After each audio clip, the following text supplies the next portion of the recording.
This is my first time in here. Well, you're only probably with the most controversial White House correspondents. And I'm actually really good at yelling because I used to be a ring announcer. We're all biased, right? We just wear our bias, which I think is a pejorative term to begin with, on our sleeves. I mean, there's no doubt about it. I'm pro-Trump. The questions I ask, in my opinion, are going to help highlight the good things that he's doing for America. These are White House correspondents like you've never seen before. They're part of the Trump administration's push to bring so-called new media into the White House. We have an individual in our new media seat today.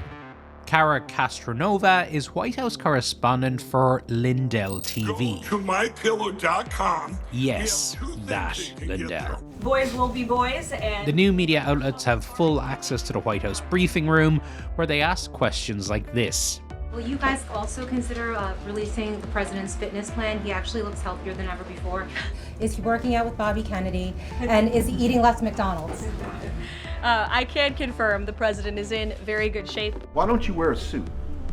Why don't you wear a suit? You're the highest level in this country's office. And the characterization that what you were doing, asking Zelensky that question, that you were trolling. I'm not a troll. I never have been. That was a legitimate question that I just wanted to ask. I didn't mean to, get everyone fired up like they did. Right now, the briefing room, the seats are, big networks up front. You're hoping that that will be rearranged, that outlets like yourself might have a more prominent seat here?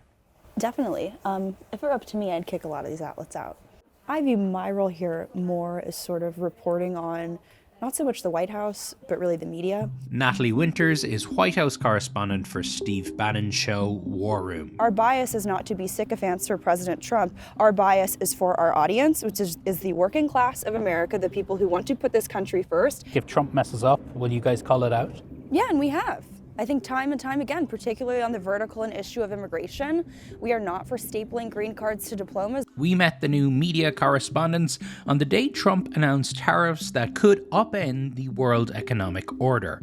As other news outlets reported on the tanking stock market, on Bannon TV, they celebrated. This is the first day where a sitting president put America's working class first, and it's a glorious day to be standing here at the White House and to be able to say that and bring that to you. Have the quote-unquote traditional reporters that are here been hostile to you at all? Well, I think they know better than to come after Natalie Winters and the War Room posse, but it's the looks, the eye rolls, the conversations that I overhear. They're adjusting to life as part of the White House press corps. These big tents here is where you have CNN, ABC, Right. the networks, and you guys are kind of So we're off to the kind side of here. off to the side, which is what a lot of alternate media is doing right now. From the protocols There were times at the beginning when we're standing kind of here, not realizing we're in people's shots. to the snack selection. And this is off topic. The vending machine is full of junk food, and I'm a big Maha person. I almost ate a beef Slim Jim yesterday. I was desperate. Do you consider yourself a journalist? Yes. Tell me. Seems like you took a little pause to process that. But I think we all should have a seat at the table.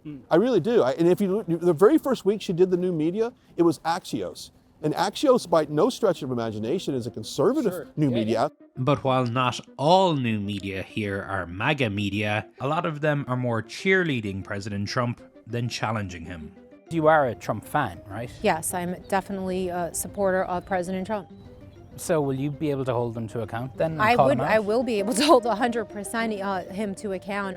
There's, I'm sure, things that will happen that I disagree with, and I have said plenty of times, on the record when I've disagreed with his Is there decisions. anything so far in this administration you've disagreed with? I'm not gonna. Let me put some thought into that for a second.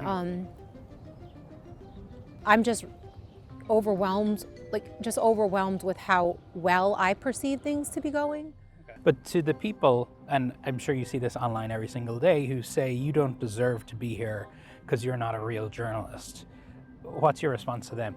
Well, I'm pretty sure the group of people in there spent, 4 years covering for someone who was essentially dead, and that's being charitable in my description of him, a president by the name of Joe Biden. So to all those people who are apoplectic over having new media voices, you guys failed.